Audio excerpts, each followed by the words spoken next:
Right now, a lot of people are saying that perhaps the Fed is less important. Maybe it's because it's the quiet periods. They've made themselves less important this week ahead of next week's Fed meeting. But it seems like they're kind of pricing out this idea that you could see a material increase in Fed funds rates going forward. We're kind of done. And now we have to actually see what the economy is doing in this sort of very confusing data dump that we keep getting.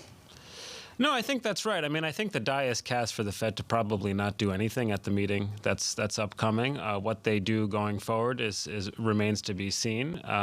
You saw, for example, with the RBA overnight. I mean, they had paused for a couple of months and now they're hiking again. So we'll see. I mean, I tend to think that the economy is far more resilient, as you know, than is appreciated, and that's going to mean that the Fed's ultimately going to have to do more than what's priced. Do you think that we're poised for an earnings recession?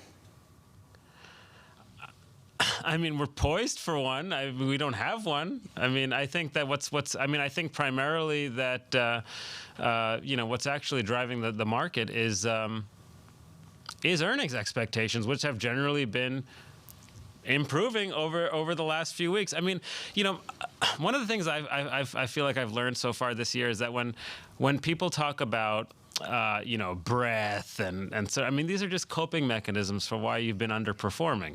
I mean, that's honestly what I believe. I mean, at the end of the day, the stock market's a function of what? Three things, right? It's the risk premium, it's earnings, and it's rates. And rates are broadly unchanged, and year to date, and earnings are up, and that's why the market's up. Now, you can talk about, well, that's only for this company or that company. To me, it's irrelevant. I mean, my mother's really happy that Apple and Google and Microsoft are driving the gains in the market. I mean, it's like saying, like, oh my goodness, the stock market's being led by the companies that everybody owns.